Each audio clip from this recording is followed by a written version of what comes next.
Hello and welcome to Trains and Viettic. Recently I've been buying a few bits, so today I'll go through a video showing you what I bought and tell you where I bought it from. So now for titles and then I'll show you my products.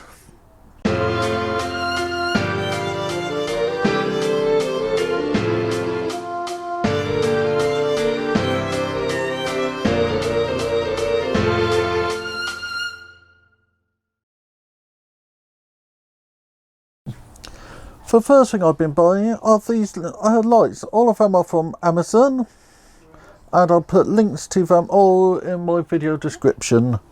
I'll be testing them with this battery to show you them all working, and I'll also tell you roughly where about I'm planning for them to go. The first light I got here is for around the shopping area, and you can see it gives a nice white light. Also, bring it closer to the camera, if it's going to focus. Yes, it is. You can see it has some lovely details on it. This run off 3 volts, but it will come with resistors to run it to 12 volts, and it's a pack of 10. Next we got these little ones which will just be scattered around my layout in gardens and all over the place. So if I light that one up,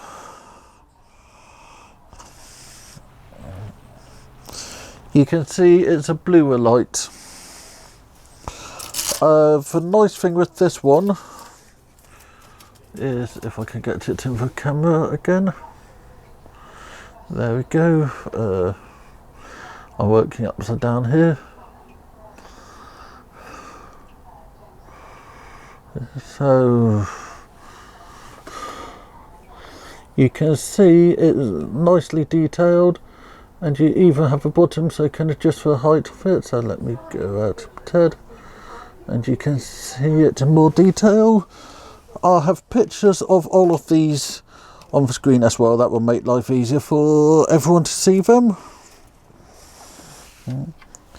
Then we have some double-headed street lights. So place the cell on there.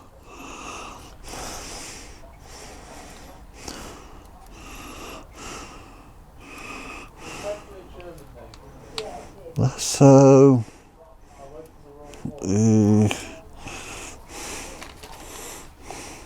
trying to get these to light up.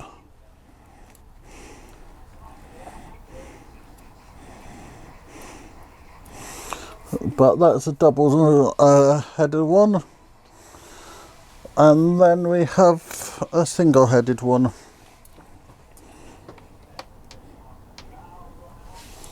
Like so. So these have all came from Amazon. Links will be in the bottom. Be careful when you buy them because the description can be slightly off, and make sure that you buy the correct gauge ones, as I didn't for one of them, so I got one which I don't need. But those ones are for the station. I got 20 of those. Them go quite nice on the platform. Those are just general street lights. So these are all quite nice little purchases. So let's go on to the next purchase. So this is the next product I bought, which is a Train Tech GS1, which is a red/white ground signal. This is a working signal, and like normal it's a 1-button program, but the 1-button programming actually changed how it functions as well. It's a normal easy connections, and this time they even provide you with a solid core wire so you can connect it really easily. So that was my next purchase. You'll see this with additional signals being installed around the platform area eventually. this is my next purchase. It's GM45 Ford Hampton Wind Farm. I picked this up from Colonel Model Centre. This is one of the new Gauge Master models, but they've been producing it for a few years, if I'm correct in thinking. It's 00 gauge / HO gauge, and it either have a moving turbine. This is going to be going up in the top corner, and you'll see me making this in an upcoming video. So then there's just one thing I have left. No, I've still got a few more bits to show you. Recently I've been finding that I've been getting quite dirty wheels, and with my latest purchases of DCC sound chips, I had to clean a few wheels. So I bought not one of these but two of these. They're the Gauge Master wheel cleaners, which is basically a metal brush on top and a pair of pickups on the bottom. Reason I have bought two of them is I can place them on the track like so, and then place a loco on top.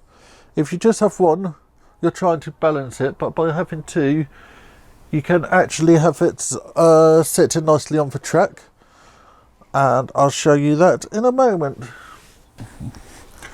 You can see I got these placed on the track.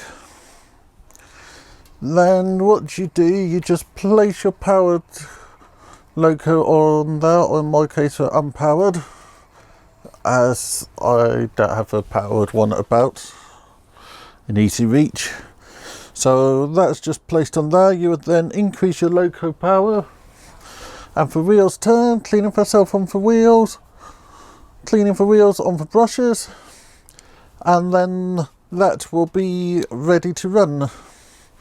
If you do have it in this case where it's not powered, you can just run the loco over these, making sure not to push back too far, and then the wheels end up nice and clean.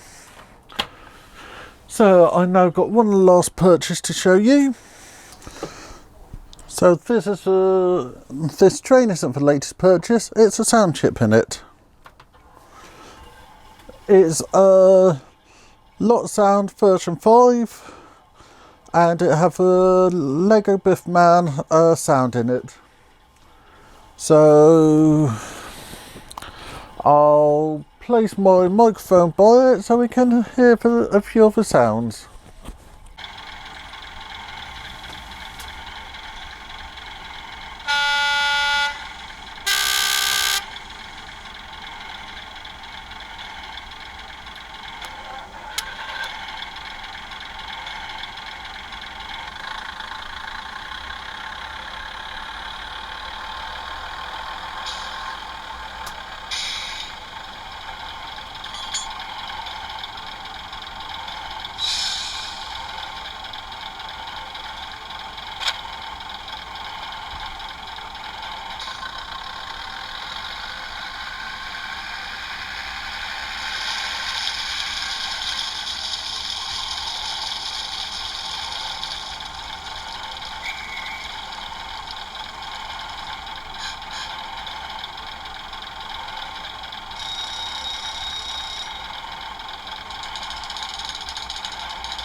Okay, just to finish off a few little things. I've just finished uni for summer, so I'm planning to get quite a few videos filmed. So the videos you see weekly might have been filmed up to a few months in advance, so you might see stuff which I haven't covered in videos, but it will be covered. or I might do a random layout update and you'll see things which suddenly appear which you don't know about, but everything that's happening in the layout is covered. I got 44 videos scheduled, including quite a few shows and some fun bits as well. So thank you for watching. Make sure to like, subscribe and comment, and I'll see you all next time. Thank you very much. Richard.